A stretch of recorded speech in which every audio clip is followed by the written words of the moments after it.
Good morning, children. Welcome to online class. आज हम लोग जो ऑनलाइन क्लास लेने जा रहे हैं वो क्लास 8 की है और वो है SST। इससे पहले हम लोगों ने जो पढ़ा हुआ था SST में सिविक्स में, तो उसमें कुछ टॉपिक को हम लोगों ने डिटेल किया हुआ था और आज उसी का हम लोग नेक्स्ट पार्ट करेंगे।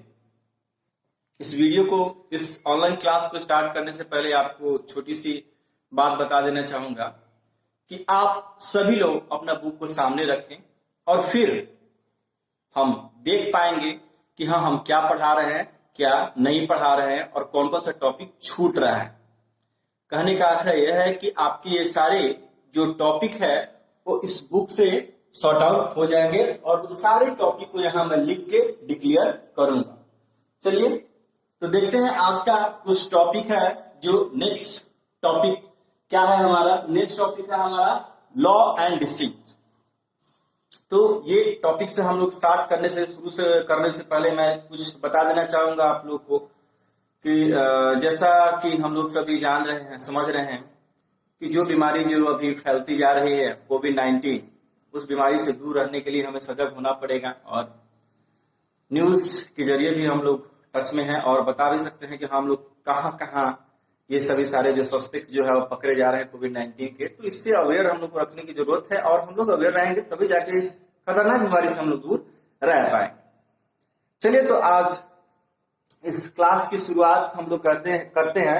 जो पहला हमारा टॉपिक है वो है लॉ एंड डिसेक्ट्स।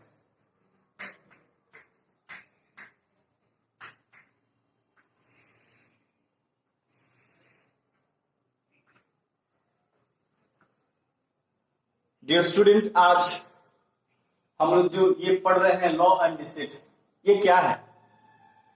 सबसे पहले आपको बता दूं, law and rules are only welfare of our society. Law, rules, कानून, सिद्धांत, ये जो सभी चीजें जो बनती है वो हमारे सोसाइटी के वेलफेयर के लिए बनती है। लोगों को वेलफेयर के लिए ये सभी सारी चीजें बनाई जाती है। But when government impose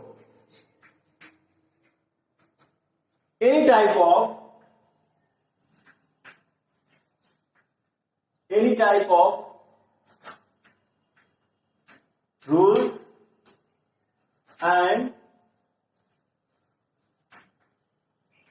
regulation through the act।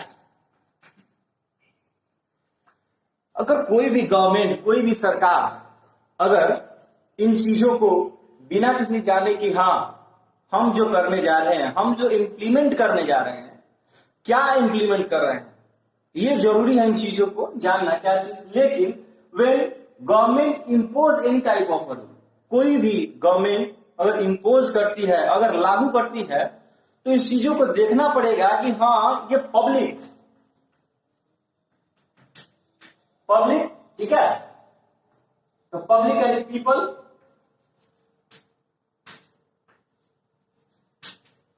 ये हैप्पी है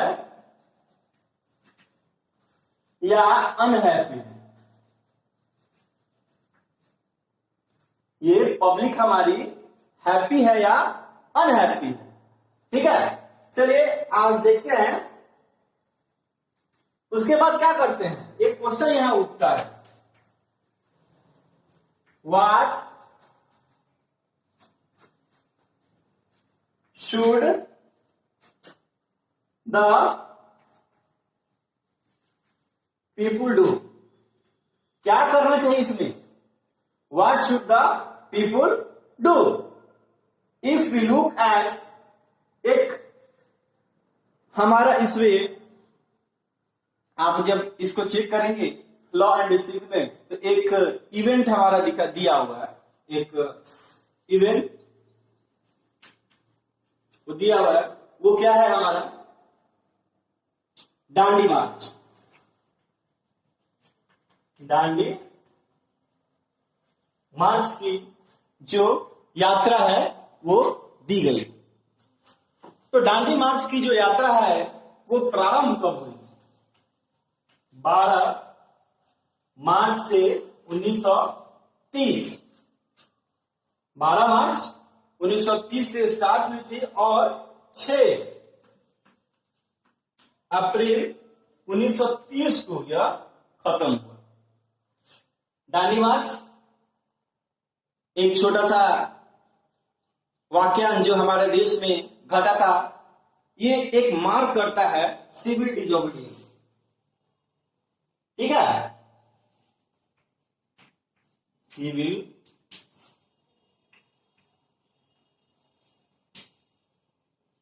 डिसोबीडियंस मूवमेंट। आप इस सभी को 1 बाय 1 उतारे, देखें।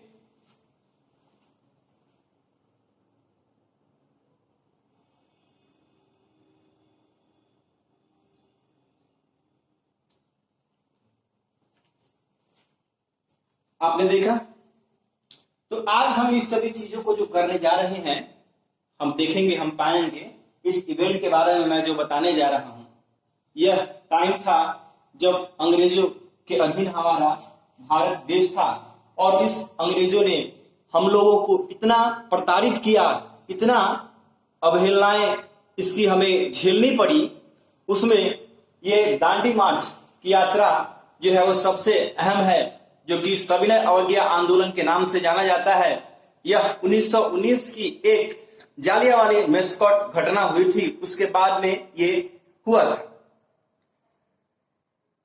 तो ये 12 मार्च जो कि एक मार्केबल चीज है आपको सिविल डिसोबीडियंस मूवमेंट का, सिविल डिसोबीडियंस मूवमेंट यहीं से प्रारंभ माना गया है। अपने लगभग गांधी जी ने 78 फॉलोअर्स के साथ लगभग 24 किलोमीटर की यात्रा, 240 किलोमीटर की यात्रा लगभग उन्होंने 240 माइल की यात्रा उन्होंने लगभग तय किया। और तय करने के बाद वो साबरमती आश्रम से ये यात्रा प्रारंभ किए थे और दांडी एक जगह का नाम है जो कि गुजरात में है, उस जगह पर अपनी यात्रा को 5 अप्रैल 1930 ईस्वी को खत्म किए। यह मुहिम, यह यात्रा अंग्रेजों को दिखा देने के लिए था और सविनय अवज्ञा आंदोलन को आगे बढ़ाने के लिए था कि हम सिस्टम से किस तरह खफा हैं। जिस तरह से उन लोगों ने यह इंपोज कर दिया, अंग्रेजों ने इंपोज कर दिया कि नो इंडिविजुअल आर या no individual have any right to make salt themself. उनको यह अधिकार नहीं है किसी एक को कि इन सारी चीजें, क्या सारी चीजें, तो नमक को कोई भी एक व्यक्ति बना सके समुद्र के जल से, उस पे सरकार का अधिकार है, उस पे टैक्स लगा दिया गया। इस टैक्स के विरुद्ध हमारे गांधी जी ने एक मुहिम छेड़ा जो कि साबरमती आश्रम से लेकर दांडी मार्च की यात्रा तक जाके खत्म हुआ, जो कि 12 मार्च से प्रारंभ हुआ था और 5 अप्रैल 1930 को खत्म हुआ। और ठीक 6 मार्च 1930 ईस्वी का दिन महात्मा गांधी ने अपने हाथों से नमक बनाकर नमक का कानून को तोड़ा। इस विरुद्ध में बहुत सारे हमारे प्रोमिनेंट लीडर्स थे, वो जेल भी गए। एक सिस्टम को दिखा देना चाहते थे कि आपने जो रूल्स और रेगुलेशन को हमारे ऊपर इंपोज किया हुआ है उससे हम खफा है। तो किस तरह से आप मीटिंग करें, धरना दें। ये सभी सारी चीजें जो हथियार होती हैं हम लोगों की, जिससे हम लोग दिखा सकते हैं कि सरकार के प्रति हमारा क्या सोच है। उन्होंने जिस तरीके से हमें इस चीजों को इंपोज किया हुआ है, तो क्या हमारे लिए लाभदायक है कि नहीं है। नाउ अब आज हम दूसरे टॉपिक की तरफ चलेंगे।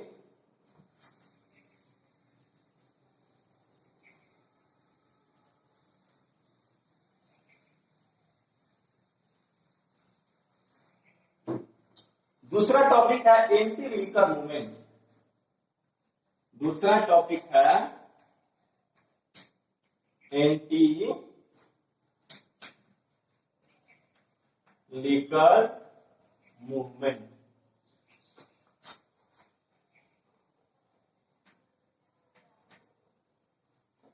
देखिए, एंटी लीकर मूवमेंट जो है वह 1990 में प्रारंभ हुआ। एक्चुअली यह जो प्रारंभ हुआ था, वह जो ये प्रारंभ होने का कारण था लीकर से ही। समझ गए आप लोग। एक ऐसा पेज है जो कि आदमी के दिमाग को हिलाकर रख देता है, जो अपने व्यथा में नहीं, उस सोच को थोड़ा सा अलग कर देता है। शॉर्ट में बोलो तो ये वाइन। और ये जो प्रारंभ हुआ था वह आंध्र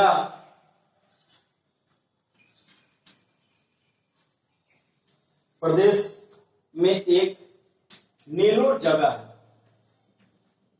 वहां से प्रारंभ हुआ था। ठीक है। देखिए, इंडिपेंडेंस के बाद हमें एंटी लीकर मूवमेंट के बारे में पढ़ना है, जिसका जो प्रारंभ हुआ था वह आंध्र प्रदेश के नेलोर जिले से स्टार्ट हुआ था। जैसा कि हम सभी लोग जानते हैं कि देश की आजादी के बाद बहुत सारे ऐसे मिशन को चलाया गया। तो राष्ट्रीय साक्षरता मिशन के तहत सरकार की यह नीति थी कि महिलाओं की भी साक्षर होना बहुत ही जरूरी है हमारे देश के डेवलपमेंट के लिए। तो महिलाओं ने भी अपना बढ़ चढ़ के हिस्सा लिया हमारी भारत के हर आंदोलन में, और साथ ही दिखा दिया कि महिलाएं किसी भी तरह से मर्दों से कम नहीं। इन स्पाइट ऑफ दिस, इसके अलावा जब 1990 की यह घटना आई तो उसमें देखा गया कि आंध्र प्रदेश में बहुत सारे ऐसे जिले हैं और जिलों में जो महिलाएं थी वो अब शिक्षित हो चुकी थी, वो अपने सेल्फ डिपेंडेंट हो चुकी थी, वह जान चुकी थी कि हमारा अधिकार क्या है। और इसके अलावा जितने भी सारे जो जिले थे उसमें, इन जिलों में जो लाइसेंसधारी जितने भी ठेकेदार होते थे, लाइसेंसधारी जितने भी ठेकेदार थे, उन्होंने अपना अपना शराब का ठेका लिया हुआ था और वाइन का शॉप खुला हुआ था। ये सभी कहीं ना कहीं यह समाज को पीछे धकेल रहा था। गरीब लोग जो कमाते थे वो फैमिली में ना देकर इस वाइन में अपना पैसा को इन्वेस्ट करते थे, जिससे कितने सारे परिवार, इससे उनका परिवार हमेशा कला होता चला गया और परिवार विघटित हो गया। कितने सारे लोग जो कि लीकर पी पी कर अपना लीवर डैमेज कर लिया, किडनी डैमेज कर लिया, जिसकी वजह से बच्चों को अपने पिता से हाथ धोना पड़ा,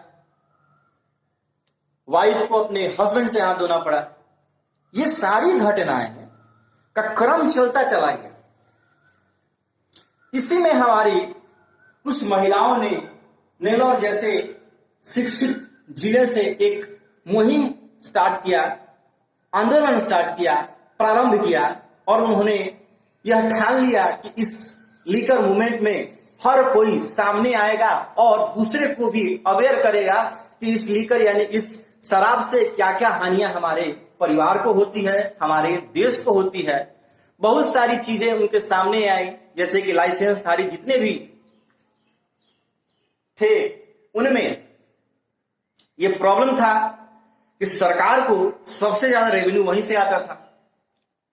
ठेकेदार सरकार के बनाए गए नियमों का पालन कर रहे थे, उनके पास चीजों की कमी नहीं थी।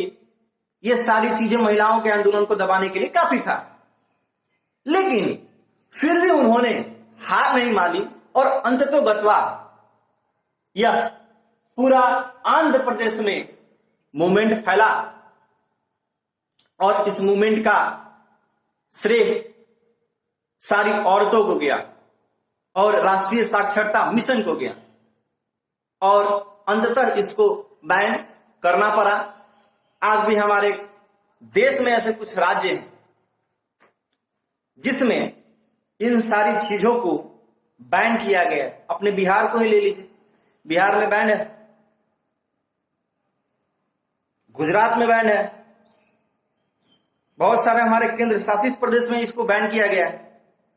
इसलिए क्योंकि इनकी सारी जो डिसएडवांटेजेस है उसको हम लोग जान रहे हैं, कारण यही। चलिए नेक्स्ट आइए देखते हैं।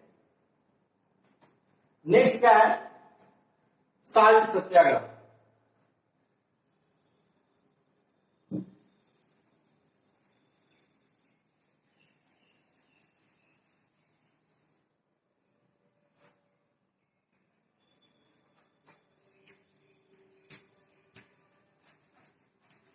साल्ट सत्याग्रह ये 1930 ईस्वी में हुआ।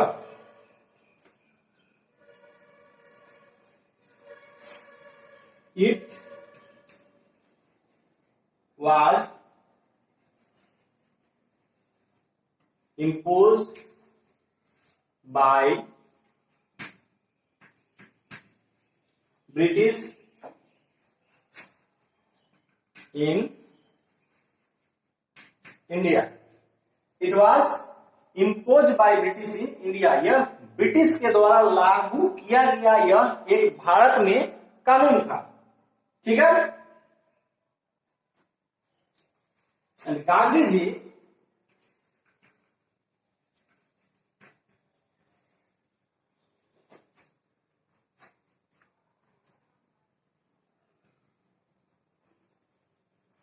Launch salt Satyagraha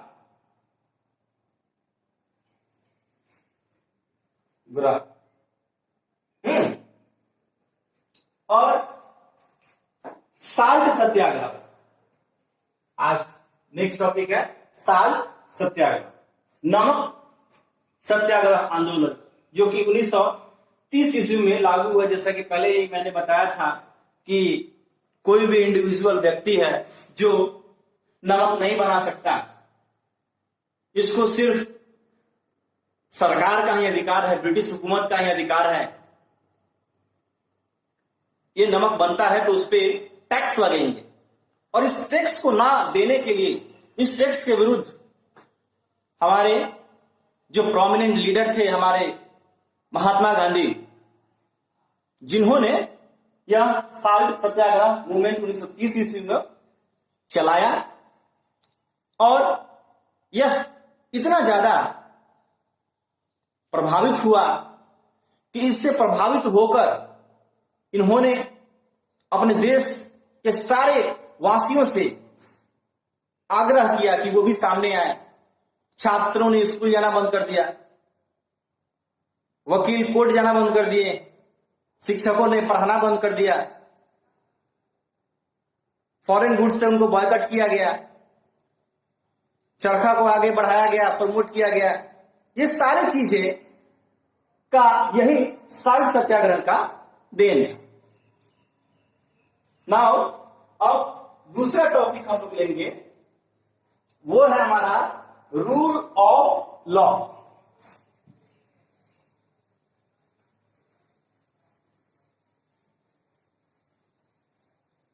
rule of law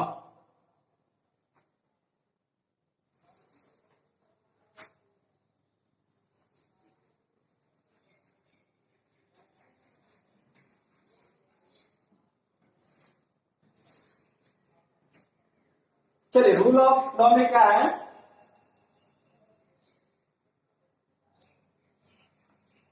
आप यहां देखते हैं the rule of a law will always prevail.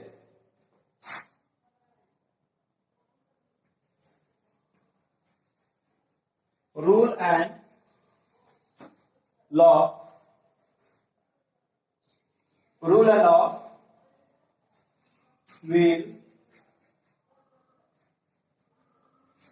always prevail।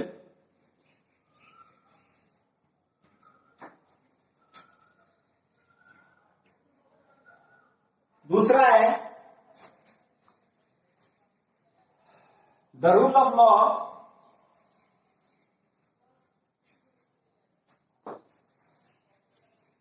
impulse that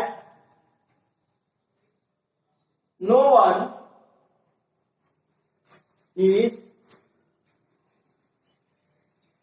above the law।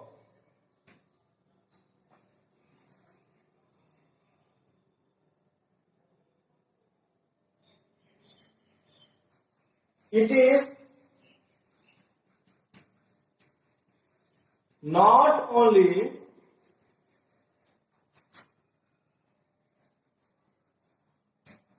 regulate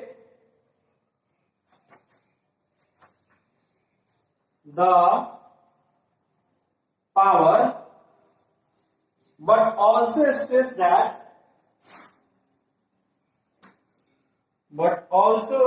declare that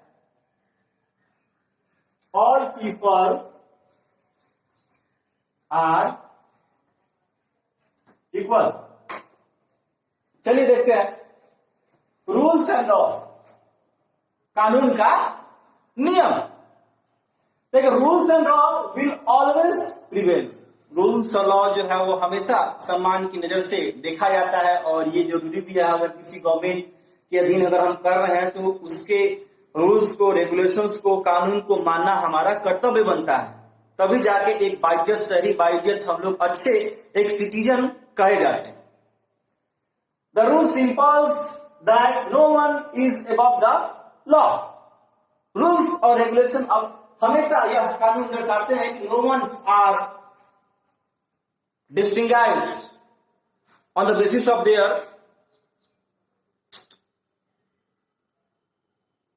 no ones are distinguished on the basis of their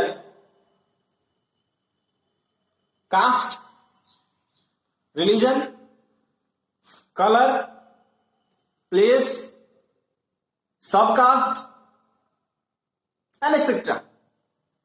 rules और regulation हमेशा यह दर्शाते हैं कि सारे लोग कानून के सामने बराबर हैं। आप चाहे किसी भी कास्ट के हो, आप चाहे किसी भी धर्म के हो, आप चाहे किसी भी सब कास्ट के हो, आप किसी भी कलर के हो, आप किसी सेक्स के हो, आपका जन्म किसी जगह पे हुआ हो भारत में, ये सारी चीजें दर्शाती हैं कि ऑल पीपल्स आर इक्वल, सभी लोग समान हैं। And it is not only regulate the power. यह सिर्फ ये नहीं कि सरकार को पावर दिखा दे कि हाँ पावर उनको दिया हुआ है कि हाँ ये सभी चल रहा है, but also declare the people are equal. यह भी दर्शाता है कि सारे लोग कानून के सामने इक्वल हैं, बराबर हैं, और सारे लोगों को बराबरी का अधिकार है। यह जरूरी नहीं कि वह किस कास्ट से आ रहा है, किस कैटेगरी से आ रहा है, लोअर कैटेगरी का है, मिडिल कैटेगरी का है या हायर कैटेगरी का है, ये जरूरी नहीं है। जरूरी यह है कि संविधान में जिस नियम को पारित किया गया, जिस नियम को बनाया गया, जिस चीज का अमेंडमेंट किया गया, वह सारे पीपल, सारे लोग, सारी जनता, सारी नागरिक इस चीजों का पालन कर रही है कि नहीं। जैसा कि डेमोक्रेसी में आप सभी लोग जानते हैं, democracy is a kind of a government that for the people, by the people and of the people। आप अच्छी तरह से जान रहे हैं कि जनता का जनता के लिए चलाया गया शासन ही यह कहलाता है। चलिए ठीक है, इस चीजों को जान गए, और हमें यह भी देखना होगा कि नागरिक के द्वारा जो किया गया कार्य है वह सराहनीय है कि नहीं। इसलिए सारे लोगों को यह डायरेक्टली डेमोक्रेसी में किया गया है कि the representatives are directly responsible for the people. जनता के द्वारा चुने गए जितने भी रिप्रेजेंटेटिव्स हैं वो सारे लोग उत्तरदायी हैं। इसलिए हमें क्रिटिसिज्म और फीडबैक दोनों का चीज उसमें दिया गया है। तो आज के लिए आज आपका ये इस टॉपिक के साथ आपका चैप्टर नंबर 24 खत्म होता है। ये चैप्टर नंबर 24 था जो कि सेकेंड पार्ट था। चैप्टर 24 जो कि सेकेंड पार्ट था, पार्ट सेकेंड आज खत्म होता है। आशा करता हूं कि सभी को ये अच्छा लगा होगा और बड़ा ही इंटरेस्टिंग लगा होगा। सो इसी इंटरेस्ट के साथ आप सभी लोग अपने पूरे क्वेश्चन आंसर को कर लेंगे और किसी को समझ में नहीं आया हो तो आगे चल के हम लोग इसको सॉर्ट आउट करेंगे। अगर नहीं समझ में आ रहा हो तो आप कमेंट में वहां डालिए, ये जरूरी है क्योंकि हमें भी पता चलना चाहिए, हमें भी फीडबैक मालूम होना चाहिए कि क्या हम पढ़ा रहे हैं वो सही है कि नहीं, जो हमारे लैंग्वेजेस हमारे बच्चे को समझ में आ रहे हैं कि नहीं आ रहे हैं। तो हम लोग और भी इसको पॉलिश करने की कोशिश करेंगे, है ना। तो आप सभी बच्चों से आग्रह है कि आपके बुक में जितने भी सारे क्वेश्चन दिए गए हैं उसको आप क्लियर करें। नहीं हो रहा है उसको कमेंट में डालिए, हम लोग उसको क्लियर करेंगे और नेक्स्ट क्लासेज जो भी आएंगे तो वहीं से क्लियर करके हम लोग आगे भी बढ़ेंगे। तो तब तक के लिए सुरक्षित रहिए, घर पे रहिए। जय हिंद।